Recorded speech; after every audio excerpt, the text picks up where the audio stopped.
Dedicatória. Dedico este romance histórico/psiquiátrico a todas as vítimas do Holocausto, em especial às crianças, que deveriam ser tão livres no jardim da existência quanto as borboletas nos bosques floridos, mas infelizmente foram cruel e impiedosamente ceifadas. Este livro é mais uma pequena tocha para manter acesas suas histórias.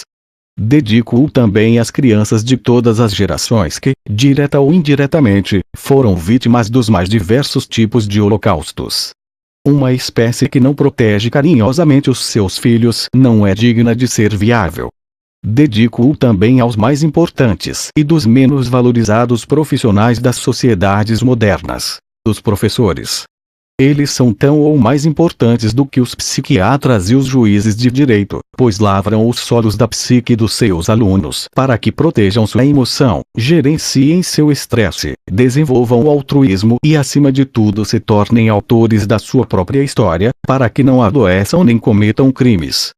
Os professores são heróis anônimos, com uma mão escrevem no quadro, com a outra mudam a humanidade. Quando iluminam com seu conhecimento a mente de um aluno, eu não me curvaria diante de uma celebridade ou autoridade política, mas curvo-me diante dos educadores, especialmente dos professores de história e sociologia, que, como colecionadores de lágrimas, tal qual o protagonista deste romance, sabem que uma sociedade que não conhece sua história está condenada a repetir seus erros no presente e expandi-los no futuro. Parabéns por acreditarem na educação e investirem nesta espécie belíssima, complexa e paradoxal, que ousa conhecer o mundo de fora, mas é tímida em conhecer a sua essência. Prefácio. Não deveríamos fugir do holocausto perpetrado pelo nazismo na Segunda Guerra Mundial. Primeiro, porque ele é parte fundamental da nossa história, a história da humanidade. Segundo, porque é provável que a maioria das pessoas, dos mais diversos continentes, inclusive do europeu, desconheça seus fatos primordiais. Terceiro, porque a história pode se repetir de múltiplas formas e com múltiplas roupagens.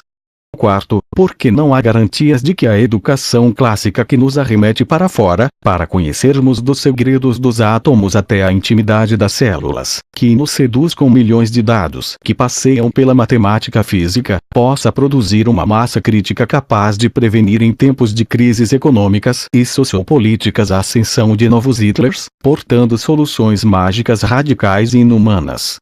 Quinto, porque quem tem contato com a dor humana e a trabalha com maturidade tem mais possibilidades de ser emocionalmente saudável. Fugir do contato com a dor pode bloquear o desenvolvimento de habilidades para superá-la. Esses foram alguns dos temas de minhas conferências sobre a educação do século XXI e o processo de formação de pensadores em alguns países do leste europeu, como a Sérvia e a Romênia, por ocasião do lançamento de meus livros. Países belíssimos geográfica e afetivamente, que eu desconhecia e que foram também surpreendidos pelas garras de Adolf Hitler. A Sérvia, a Croácia e as demais nações de origem eslava, inclusive a Rússia, foram consideradas pertencentes a uma raça inferior pela pseudociência do nazismo. Após essas minhas conferências, aproveitei para conhecer o Museu do Holocausto na Polônia, situado na região da Cracóvia, onde foram construídos os 3 campos de concentração de Auschwitz. Com meu guia, perito em história, discuti muitos detalhes daqueles anos dramáticos. Primeiro passei pelo campo primeiro e, entre inúmeros fatos chocantes, vi milhares de sapatinhos das crianças e suas maletas com as datas de nascimento e suas origens. Cortava o coração verificar o que homens insanos fizeram com os meninos e as meninas da nossa espécie. Quando entrei no campo segundo, o mais atroz deles, Auschwitz-Birkenau, logo na entrada, tive um impacto extraordinário. Um grupo de homens de mãos dadas cantava em círculo e dançava ao som de um violão. Outro grupo, de mulheres, os envolvia também em círculo e os aplaudia. Era uma cena impensável naquele ambiente, uma alegria incompreensível no local cujas paredes testemunharam sofrimentos inexprimíveis e cujo solo foi palco de atrocidades inimagináveis. Definitivamente, não era um lugar para cantar e dançar. Parecia uma violação à história. O que eles cantavam e que os motivava? Perguntei-me, chocado. Então descobri. Cantavam em hebraico. Era um grupo de judeus que celebravam que seu povo ainda vivia. Embora eu seja publicado em Israel, não entendo nada da língua hebraica. Logo me foi traduzido o conteúdo da canção. Vislumbrei, admirado, que eles não fugiam da dor com seu cântico, mas, cientes dela, tinham a coragem e a sensibilidade de homenagear a vida naquele inferno nazista. Contudo, tinham eles motivos para festejar. Festejavam porque ainda acreditavam no ser humano, apesar de tudo. Apesar de seu povo ter vivido o ápice da dor física, o topo da ansiedade e da depressão, os patamares mais altos da discriminação, o extermínio cruel e industrial de homens, mulheres, idosos, crianças, adolescentes, batiam palmas porque tinham aquilo que nós, na ciência, não compreendemos nem lhes podemos dar: fé. Acreditavam que o espetáculo da vida continuava para aqueles que se despediram dessa breve existência, ainda que de forma completamente injusta e brutal. E criam também que a vida precisava pulsar com dignidade e prazer para os que ficaram. Jamais esquecerei essa cena. Nós, psiquiatras, tratamos de depressão, mas nossas técnicas e nossos medicamentos, por mais atuais e eficazes que sejam, não produzem a alegria e o encanto pela existência. Com lágrimas nos olhos, eu os acompanhei. Num determinado momento da visita a Auschwitz-Birkenau, fiz uma pergunta inesperada ao meu guia. Não o perturba falar sobre esses assuntos diariamente? Sincero, ele me disse que já se abalou muito, mas hoje sentia certo distanciamento. E mostrou desconforto com suas palavras, pois não queria passar a impressão de que era um especialista em ganhar a vida falando das mazelas dos outros. Tentando aliviá-lo, comentei que a função dele era relevante, era educativo-preventiva. Ele sorriu e me agradeceu. Na realidade, seu distanciamento não ocorria apenas porque ele assim se programara, mas pela ação espontânea e inconsciente do fenômeno da psicoadaptação, um mecanismo de defesa que surge no cerne da psique para nos ajudar a sobreviver às intempéries.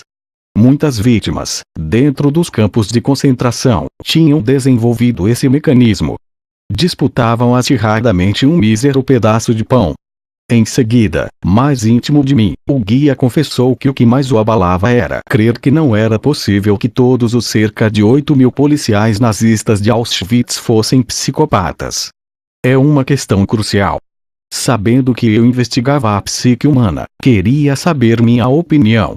Esse assunto aparecerá ao longo desta obra, e apenas adianto que há uma diferença gritante entre um psicopata clássico e um psicopata funcional, entre uma mente doente que foi forjada por traumas ao longo da formação da personalidade e uma mente frágil, capaz de ser adestrada por ideologias radicais. Ambos cometem crueldades inimagináveis, mas têm origens distintas. Adolf Hitler, um austríaco tosco, rude, inculto, usou técnicas sofisticadíssimas de manipulação da emoção para se agigantar no inconsciente coletivo de uma sociedade à qual não pertencia, a Alemanha. É provável que fiquemos perplexos ao passearmos pela infância e formação da personalidade daquele que se tornou um dos maiores monstros, se não o maior sociopata, da história, mas ficaremos igualmente impressionados com a complexidade da sua mente e com o magnetismo social fomentado por ele e seus asseclas, em especial Goebbels, seu ministro de propaganda. Antes de devorar os judeus, eslavos, marxistas, homossexuais, ciganos, maçons, hitleros ou estratégias sofisticadíssimas para devorar a alma dos alemães, um dos povos mais cultos do seu tempo, portador provavelmente da melhor educação clássica. Mas por que escrever um romance sobre a Segunda Guerra Mundial?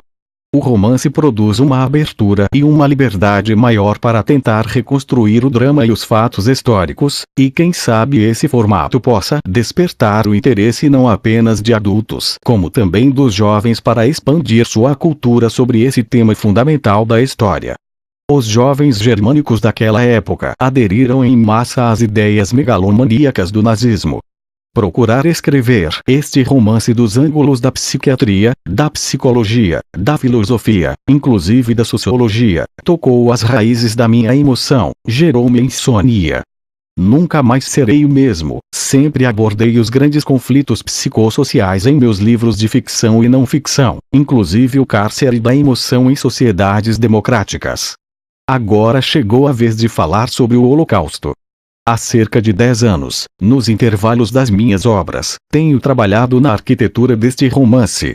Estudei muitos livros de história procurando garimpar detalhes para tentar formar um quadro psicossocial sobre o autor e ator principal da mais dramática e violenta ópera social, Hitler.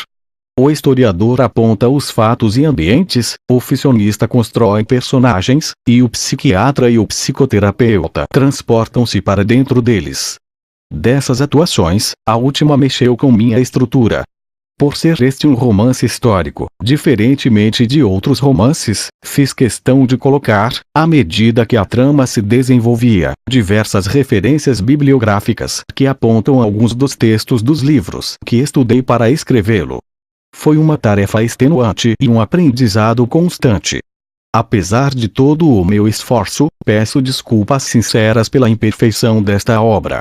É possível imaginar a dor de um ser humano que semanas antes era um médico, empresário ou profissional respeitado e subitamente foi arrancado de seu ambiente social e tratado como verme num campo de concentração.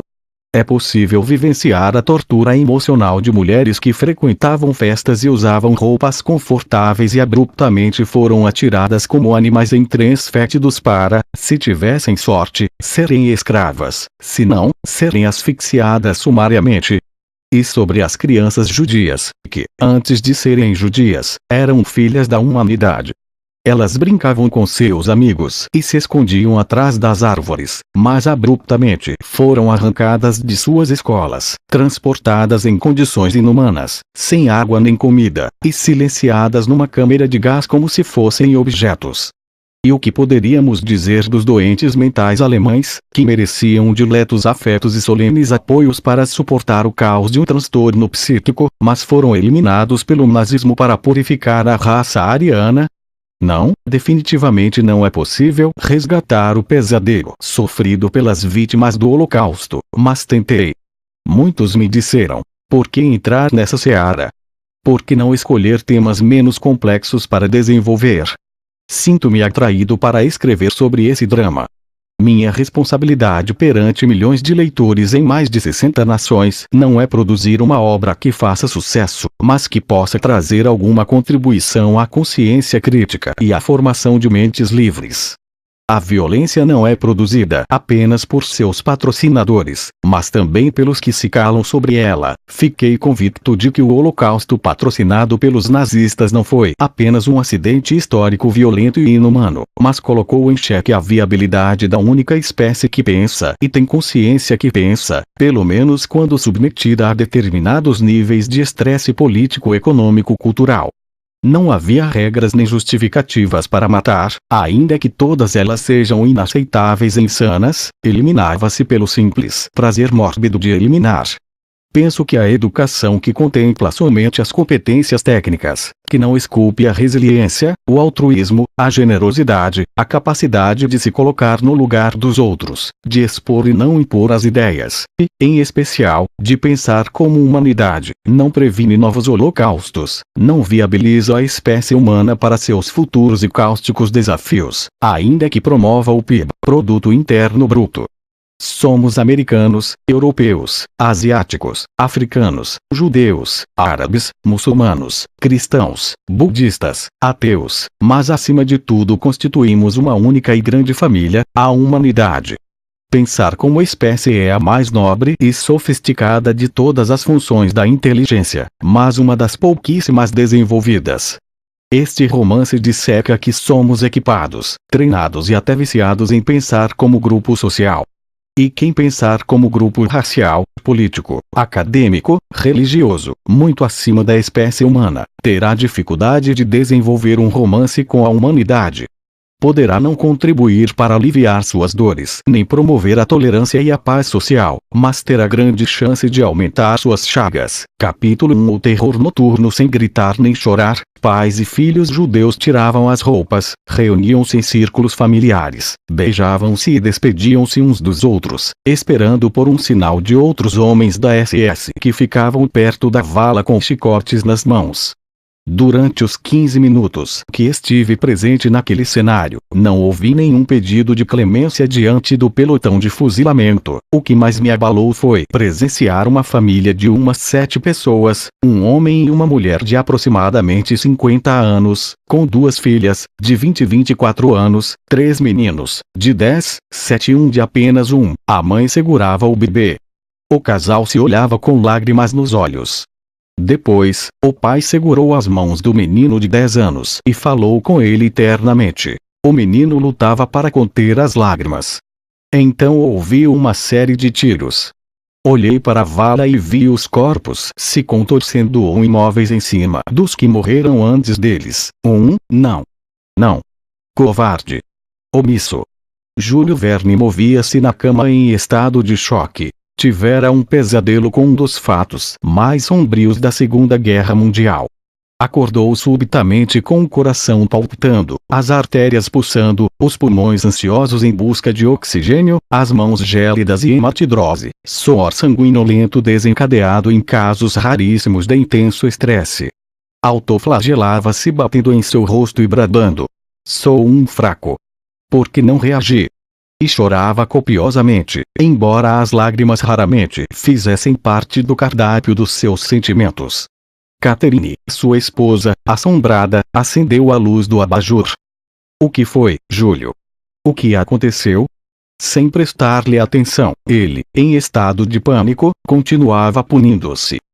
"Sou um crápula. Omisso." Perturbada, ela viu o rosto dele sangrando em completo desespero. Sentou-se na cama, angustiada. Parecia que seu marido estivera numa guerra e cometera um crime imperdoável. Conheceram-se 8 anos antes e havia 5 estavam casados. Uma relação estreita, íntima, regada a prazer. Pensara que o conhecia tão bem, mas, surpresa, jamais presenciara uma reação dessa. O homem com quem ela resolvera dividir sua história era intelectualmente inteligente. Nunca o vira ter insônia, sono fragmentado ou ser alvo de terror noturno, muito menos se mutilar. Parecia que naquela fatídica noite um brutal predador e uma frágil presa habitavam na mesma mente. Júlio Verne, observador, determinado, perspicaz, bem-humorado. Analítico, mas com rompantes de ansiedade. Dosado, mas jamais rejeitava uma polêmica. Poliglota, falava 5 idiomas. Inglês, sua língua materna, alemão, francês, polonês e hebraico. Brilhante orador, uma mente sofisticada, um homem incomum. Cursou psicologia, foi notável como aluno e mais notável ainda como psicoterapeuta clínico e professor de psicologia, mas um acidente de percurso mudou seus planos. Logo após terminar seu mestrado, um desastre de carro com múltiplas fraturas o imobilizou por 6 meses. Acamado, recorreu a livros científicos. Mas, entediado, perdeu a atração por eles. Precisava de doses de aventura. Reatou uma paixão antiga, livros de história, especialmente sobre a Segunda Guerra Mundial. Devorou-os dia como um faminto que há tempos andava subnutrido. Convalescido, tomou uma atitude que chocaria seus amigos e decepcionaria seus pais. Cursara a mais fundamental das áreas do conhecimento. História. História, Júlio? Seu salário vai despencar, disseram seus pais. Porém, uma paixão me move. Mas um psicólogo não deve ser controlado por paixões, disseram seus amigos. E por que não? Razão sem emoção é uma terra sem fertilidade. Quando decidia algo, não recuava. Terminada sua nova faculdade, deixou o set terapêutico para se arriscar nos palcos da sala de aula. E brilhou, embora sua conta bancária nunca mais fosse a mesma. Já tinha mestrado em psicologia, decidir agora fazer doutorado em história, cujo tema envolvia a mente dos grandes ditadores. intrépido, casou essas duas ciências humanas e tornou-se um especialista no perfil psicológico, marketing, ações e influências de sociopatas no tecido social, em especial dos nazistas.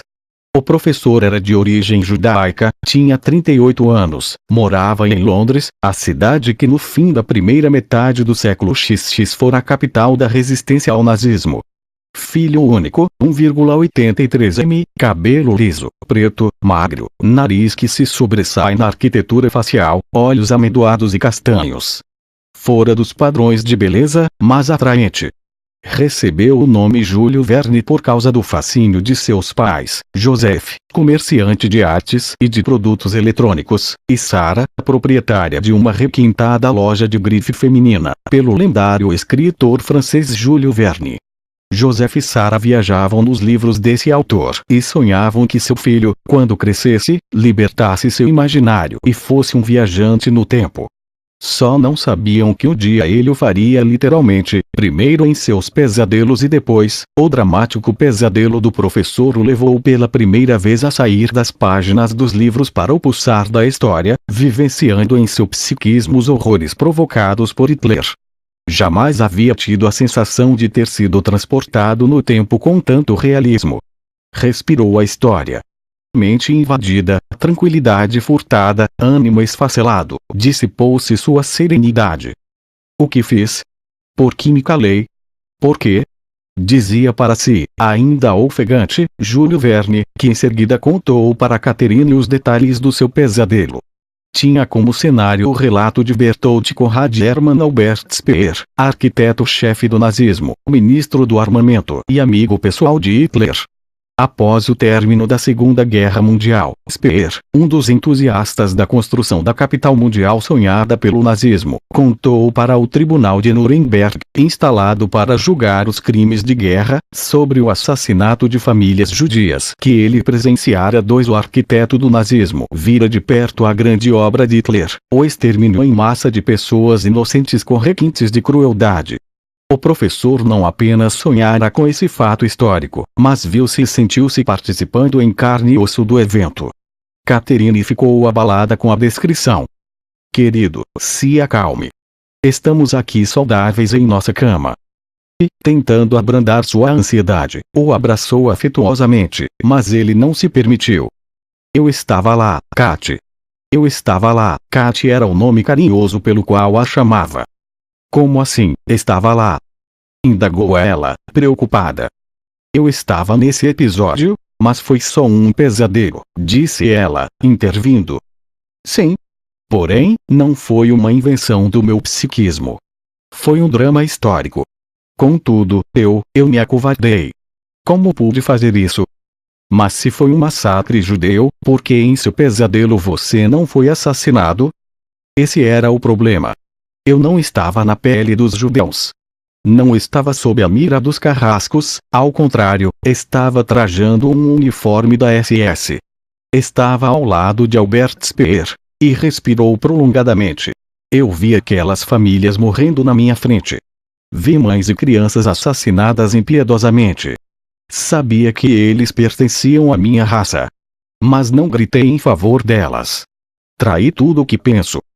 Mas tudo ocorreu em seu inconsciente. Todos sabem que você é um humanista. Será que sou mesmo? Será que não sou uma farsa? Disse Júlio Verne, roçando as mãos no rosto, numa atitude desesperada, de quem começou a desconfiar de suas verdades. Tensa, ela fez mais uma tentativa para proteger seu homem, cuja marca pessoal era a capacidade de se refazer, agora, temporariamente fragmentada. Não se culpe, lembre-se de um dos seus próprios pensamentos. Quando a vida está em risco, o instinto de sobrevivência prevalece sobre a solidariedade, mas a tentativa dela só piorou seu estado. Eu cunhei esse pensamento para entender as loucuras dos outros. Jamais pensei em aplicá-lo para entender as minhas loucuras. Não fui solidário, não protegi crianças inocentes, acovardei-me, ainda que inconscientemente, para me preservar. Embora ele quisesse colocar a cabeça debaixo do travesseiro e não sair de casa, precisava se preparar para mais uma jornada de trabalho. Inconsolado, levantou-se rapidamente e foi se arrumar. Júlio Verne foi apresentado a Catherine quando já era professor de história, e a conheceu na sala de professores da universidade. Cabelos pretos, e longos, ondulados, olhos verdes, 1,65 m, 32 anos, 6 anos mais nova que ele, atraía pela beleza física e, mais ainda, pela intelectual. Formada em psicologia social, era uma especialista em marketing de massa e em ciência da religião. Católica praticante, mas, assim como Júlio Verne, respeitava e até elogiava os diferentes. Tinha bons amigos não apenas entre seus pares acadêmicos, como também entre muçulmanos, judeus, protestantes, budistas, ateus. Carismática, rápida no raciocínio, ousada, às vezes impulsiva, hipersensível, sofria por fatos que não aconteciam. Sonhava em ter 2 filhos com Júlio Verne, mas a dificuldade de engravidar a atormentava. 2 intelectuais, um judeu e uma cristã, viviam harmônica e afetivamente.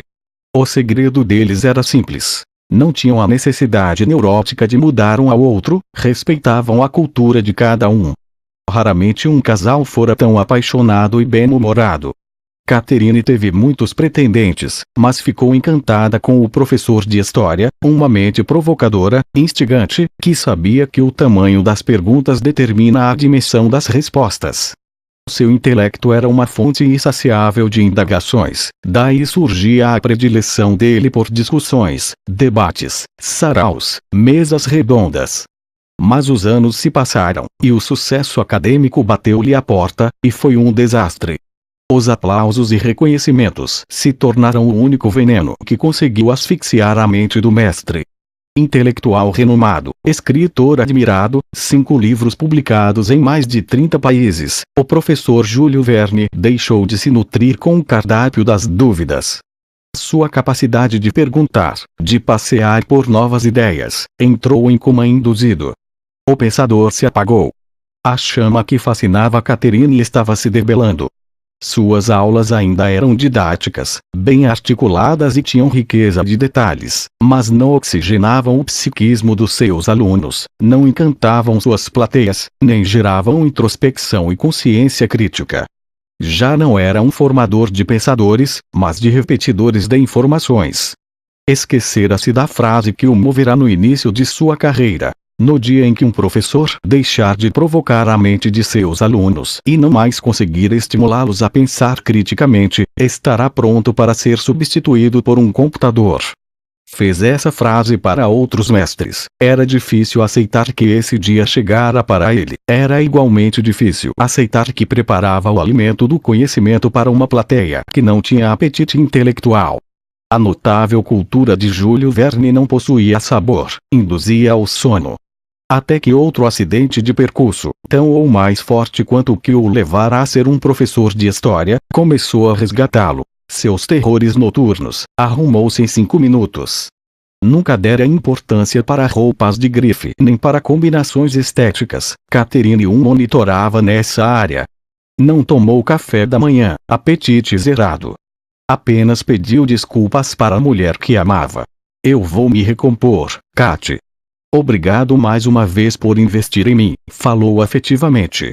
Ela não o acompanhou, não tinha atividades na universidade nessa manhã.